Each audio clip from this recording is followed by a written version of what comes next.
Hello, everyone, and get ready for another exciting episode of Training Unleashed. Today, I have again with me C. Lee Smith, and I have to tell you, I think he's one of the brightest and smartest people.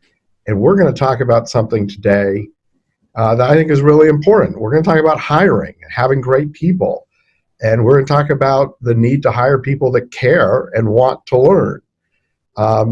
So, Lee, let's just start off with a very simple question.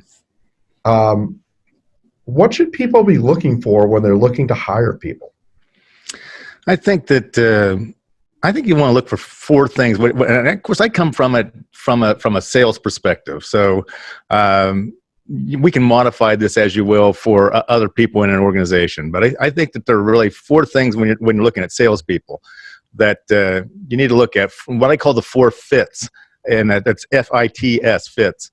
The one is the job fit. So do their core sales competencies match up with the job that they are applying for? So if you're looking for somebody then that needs to be good at maintaining and growing existing relationships that your company already has with existing accounts and customers and everything like that, that's really important that you look for somebody that has those skills to be able to do that.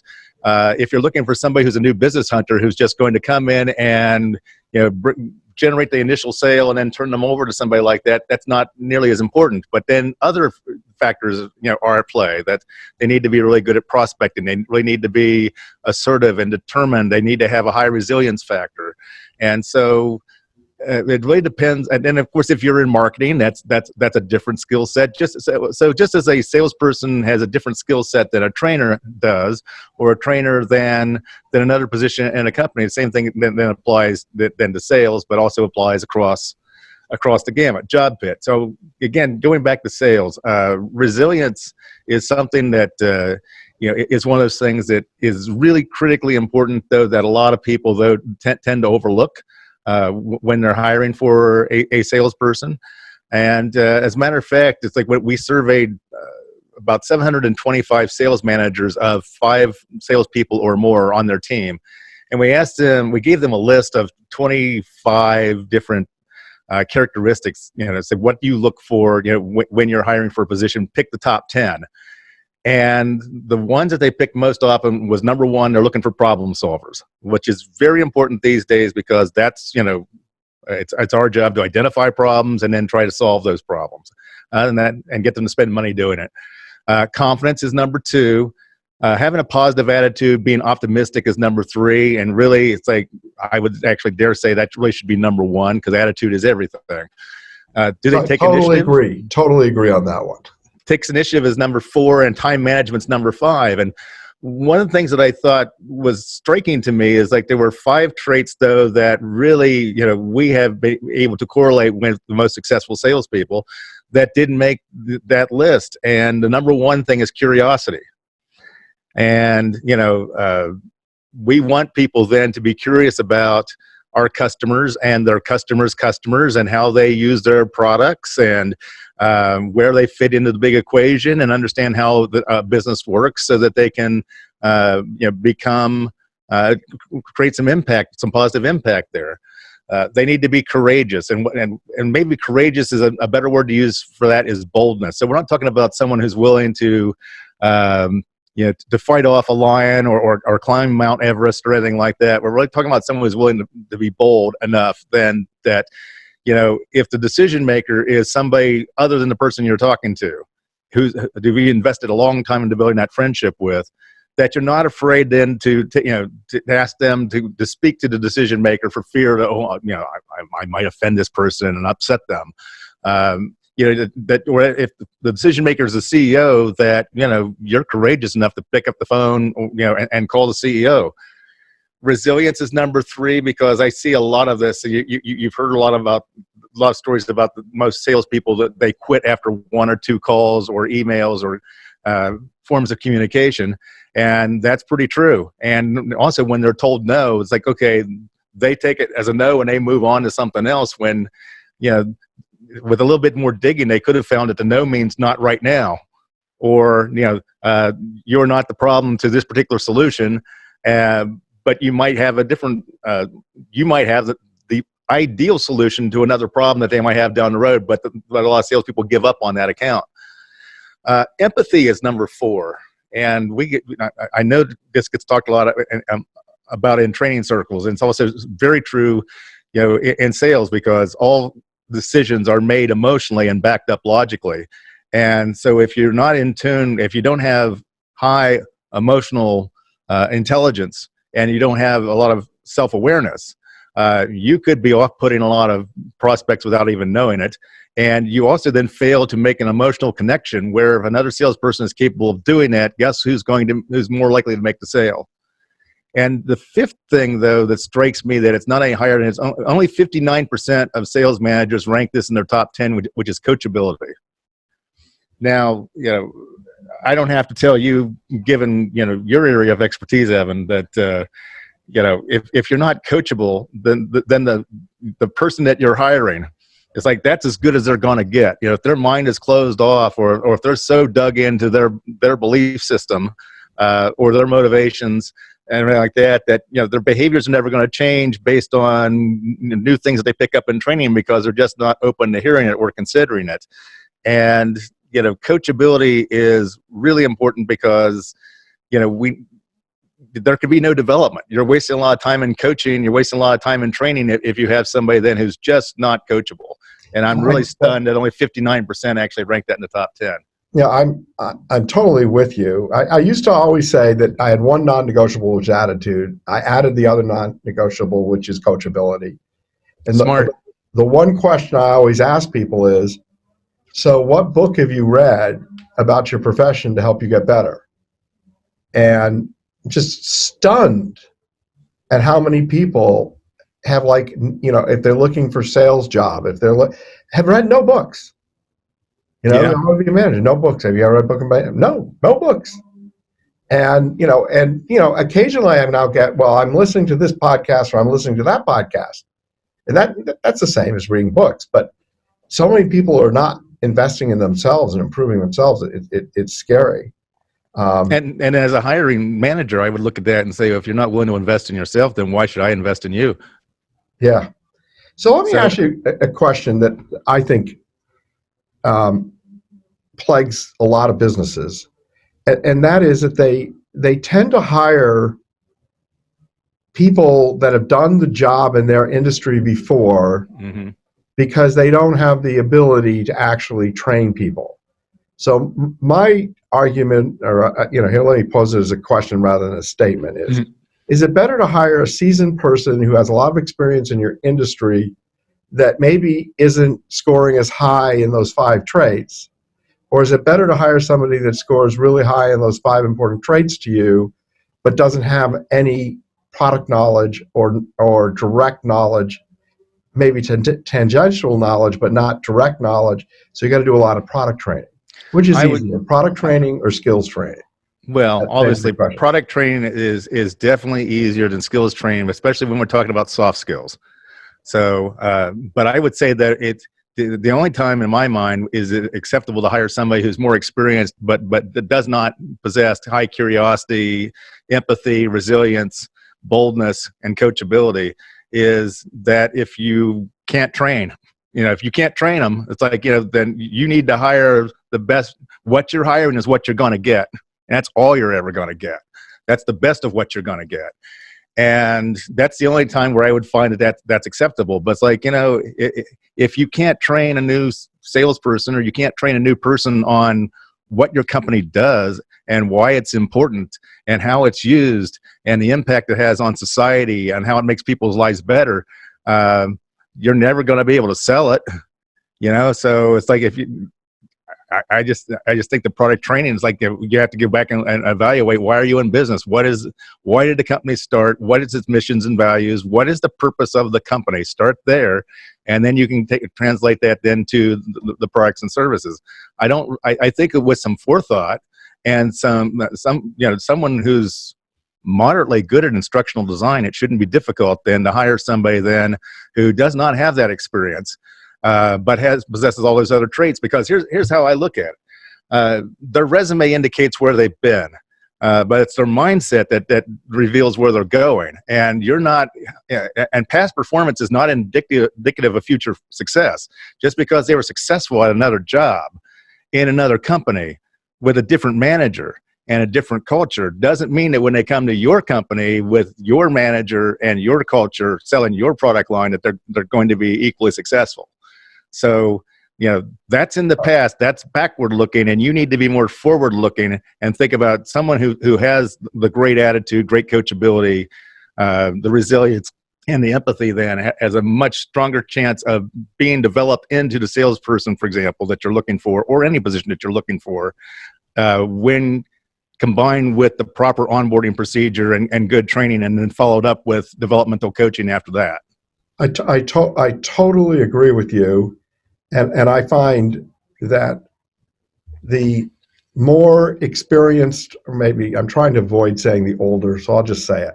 I find the older people are, the harder it is for them to be coachable on soft skills, like attitude, just younger people, you have a hope.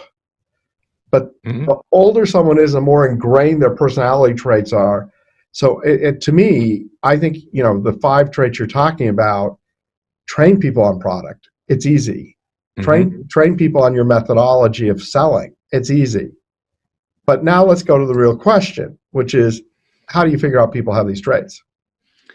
And I think another way to look at it is that Jim Rohn, the late great Jim Rohn, once said that philosophy drives attitude, that attitude drives actions, and actions drive results. And I think if you work it backwards, it's like, well, the results that you want. That's what you're hiring for. It's no different than when somebody buys your product. They're not buying your product; they're actually buying what the product can do for them.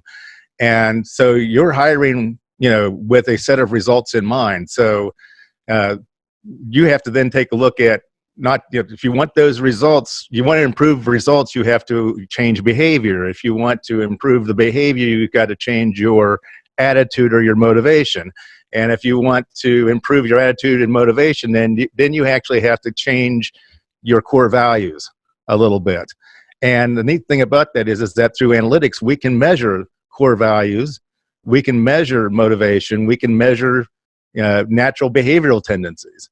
And all those things then drive results. So, as managers, we tell managers when they're coaching then is to, work that quote backwards. But if we're looking at hiring, then we need to looking at that forward. We know the results that we're hiring for. It's not a position that we're hiring for, it's results we're hiring for.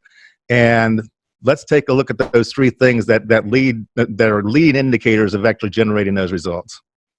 So, you're the founder and CEO of SalesFuel. Tell us about SalesFuel and what you guys do. Well, SalesFuel is a company that we leverage critical insights to help you land your best employees and your best customers, and to be able to keep them and develop them and grow them. And so we look at SalesFuel as being really what drives the engine of a company, which, sales drives companies, because that's where the money comes from that the rest of the company needs to function. And what fuels the sales department is people and intelligence. And what I'm talking about here today is I'm talking about intelligence about people, your people, your future people. And that's where it all comes into play, because salespeople have to be great gatherers of knowledge about the customer or about the prospect, not only about the company, but also about the human being who is the buyer on the other side of the desk, or on the other end of the phone, or on the recipient of the email. And, I think that's one of the things that we spend a lot of time talking to salespeople about. It's like, they're all about their sales process and honing their sales process. And really, we like to focus on making the salespeople better as well as the process. And that also means that the salespeople have to look at the buyer also as people. And so, when we were talking about the 4 fits earlier, and I mentioned job fit was number 1, manager fit's number 2, because you've read all the studies showing why that people don't leave jobs, they leave managers. And you have to be coachable, you have to be highly accountable, and all those things to be able to work well with the manager. And of course, company fit is another, there's a third fit, but the fourth fit in this particular case is buyer fit. And that's where the empathy and the social awareness comes into play, professionalism, the social proof. And the other thing is that both with the manager, but the other thing throughout all four of them is toxicity. And if you have somebody who is naturally toxic to other people on the staff, meaning, and I define toxic as they make other people around them worse, not better. They run through all four fits: job fit, manager fit, buyer fit, and company fit. And so we have to really look at all four of those. And that's buyer fit definitely fits in there. As I listen to you, I hear, because you mentioned it earlier, but I'm hearing a little nuance here and there. Let's talk about emotional intelligence, because to me is a huge attribute of a great salesperson. For that matter, anybody in an organization benefits by it. How do you guys identify it, understand it? Understand. How do you know that a person has good emotional intelligence skills, and how do you train for it? Well, I think we look at we go back then to the core values and about how we measure that, and we take a look about their beliefs about people, about task, and ideas about people and task. And so a task in a sales situation, of course, is making a sales call. A task in a training situation is conducting a class and doing certifications and the like. And of course, it's all about the people. So if you're interacting a lot with people, that becomes critically important. But the two people that we want to measure, we want to take a look at, is their attitudes and beliefs about themselves, number one, and then everybody else, number two. And it all kind of stems from there, that if someone has, you could have issues if someone has very high self-esteem and very low self-esteem. You might actually find some of the most toxic people actually have low self-esteem, and their behavior, their consistent behaviors then are acting as a mask for that low self-esteem, or in some way validating low self-esteem or fighting low self-esteem.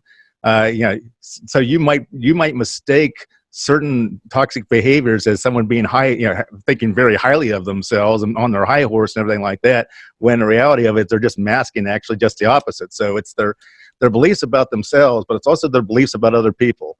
And do they have distortions where they don't value the positive things about other people as much, or do they overvalue the negative things about other people? Well, that's not going to cause them to have a great attitude when dealing with other people and making decisions about other people. And that's going to cause them to have lower EQ. The other thing we take a look at is social awareness. And to that end, again, that's all about themselves as well, but also, what their job is and what their role in the world is. We take a look at things of that nature, so that they understand that their actions have a reaction, and they're able to think more like a chess player than a checkers player, and understanding that their reactions or their actions have reactions, and they want to have positive reactions, not negative reactions. And so we take a look at that as well. And then the other two things are about task and ideas about task and people. And if you are so dug in, particularly on outward looking, we're talking about other people now. If you're so dug in on your attitudes and beliefs about how things need to be done, how things should be done in your mind, as opposed to how they could be done, or if you're so dug in on, you have certain philosophies and beliefs about things, then you're going to be harder to coach and train, and actually have a little bit lower EQ. So going back to what you were talking about with age, it's that, well, I think we're roughly about the same age. I'm one of the older Gen Xers.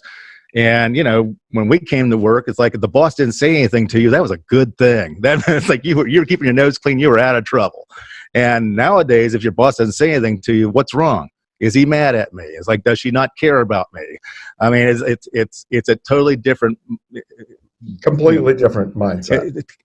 A different mindset of ideas about people and task. And so the more dug in you are, on those, then the less you're able to be coached. So let's just talk about results for a second. I mean, you work with clients. Can you maybe share with us, maybe not mentioning the client's name, but sort of like a case study or example of how your company's been able to make an impact? Yeah, I think it's one of the most interesting stories that we have is actually, not with true salespeople. It's that we've got a very large client who, if I mention the name, you might know who they were, especially if you're of our age, though, and you've had to investigate elder care of home health care services. And they have nurses that actually provide the services. And there are their clients, the customers, the patients in this case, might be in need of additional services. But the nurses, if you will, did not feel totally comfortable in actually sharing that. And so what's happened is that with some, a different form of sales training, we are actually able, and also hiring a different type of person to actually come be the nurse to provide these services. So we, and nurses are typically pretty good at EQ stuff. So we definitely look for that, but we also look for some of the other traits that we talked about. And what we're able to do is these nurses, when they were able to identify needs that the patient had for additional services, were able then to feel comfortable enough to actually suggest and recommend those services. And we've actually seen a tremendous increase in sales of that particular client. Again, not teaching them to be hard sales or anything like that. Basically, all we're trying to do is teach humans to help other humans. And that's, to me, what the essence of sales is all about. And but not a hard sale. It's not like they've got a quota or they've got a product of the month that they've got to push or anything like that, because I don't believe that's actually truly effective in sales to begin with. But a lot of people do it, and a lot of people have that attitude of that's what sales does. When ideally sales is about allowing people to be human and to help other human beings. It's interesting you say that, because at Tortal, we just made that a major initiative. We said to everybody, no matter who you are, you're on the development team. Your role might not be to close a client, but it's actually going back to what you said earlier. It's curiosity. Mm-hmm. It's like, what are things happening at your company? What is going on? It's listening for the potential for other business to then share that with the learning development team. Mm-hmm. It's interesting that you might think that people would be, well, that's not my job, but they actually were excited to see that they could contribute in other ways. That's exactly right. And it's amazing, I think, that we sometimes don't realize and utilize, everybody for all their amazing things. And the other thing too is, like, whether you're talking about product trainers or you're talking about customer success people or something like that, or you're talking about data geeks, if they can identify something that is needed and they're the ones to bring it up, not the salesperson, they never see you coming. I mean, so the guard is always up a little bit when they're dealing with a salesperson. Oh, that's what this guy going to try to sell me today. Not so much if you're a data geek or if you're a trainer or anything like that. It's like it's like their guard is down, and you're not super slick or anything like that, which is also great. And they can truly feel like you're being authentic. Whereas there's always that little seed of doubt when they're talking to a salesperson. Yeah, you're totally right. So we're getting to the last part where we ask you if you have an offer to the listeners, and then of course we end with what's your one tip. So do you have an offer for our listeners? We do. It's like we do a very comprehensive profile of salespeople, and if you're not in the sales, that's okay too, because it's like you can don't worry about how you score on the sales part, but the other part is really fantastic. And this is a profile that we do, it costs about $395, and we're willing to offer it to you for free. All you got to do is you got to come to our website, which is salesfuel.com/hire, and there'll be a free trial offer there. And as you had to log in with your LinkedIn address, and which means you're only allowed to do it once, but you'll be able to take the full battery of assessments. There are 4 different assessments that we do that actually build the profile. And, we'll actually show you, what that looks like. And you'll be able to see that, this can be used not only for sales, but also other things. And there are other tools out there that are free, and there are jobs, job advertising places or whatever that are claiming now to be into assessments and like that. And they're very lightweight versions of this kind of thing. So I kind of compare them to like a cosmopolitan quiz, from the magazine. And, this is very comprehensive stuff. And it might be fun just for you to profile yourself or profile somebody else then who you maybe if you can get them to take it, somebody who you might have difficulty relating to or making a connection with. We've had people, also use it then to tell them more about their spouses and things like that, which is always fun, but it has to be a 2-way dialogue. Otherwise, that could be a little dangerous. But we're not giving marital advice. No, hell no, we're not doing that. But we have to be experts in that. But I'm very intrigued in salesfuel.com / hire HIRE. And we also encourage you to pick up our ebook then, which is 13 types of toxic salespeople and how to avoid them. Because it's like from the toxicity, for example, the drama llama, someone who always needs to be stirring up drama because they have an inherent need for that. And we actually go into details of what that need is and how you can identify that type of person during the hiring process. You don't want to hire that person because they eat up a lot of the manager's time and dealing with the drama of the day, and instead of spending that time coaching, developing other employees, or working on the strategic things that managers really should be doing. And that's one of the 13, and that's nowhere near actually the most toxic of the bunch. But it's like there's a great ebook there, which is part of an overall book that I'll be coming out with here later in 2020. On that particular topic of toxic salespeople and how to avoid hiring them. And that's a free offer as well. You just put in your name and email address and a couple bits of information. I think your company as well, and we'll give that to you for free. Well, it's a great offer. I am going to be taking advantage of it.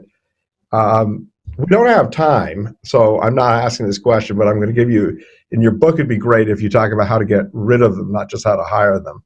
That's a separate book. That's a whole separate book, because the best way to get rid of them, of course, is to not hire them. So I'm starting that one there, but you already hit on the second book, which is... well, it's difficult when they do a lot of business.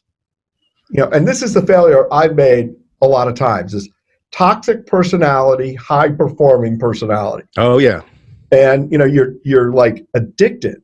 I'm going to let you answer the question because we teased it too much. What you got to look for there? Yeah, what you got to look for there is not only this particular guy or gal, whatever, let's say, has good performance, but you also then have to take a look at how the performance of everyone else on the sales team is being harmed, and you want to take a look at the results of others on the sales team. And what you may find is that others on the sales team have stagnated, or maybe have slid back a little bit. And what's the cost of that?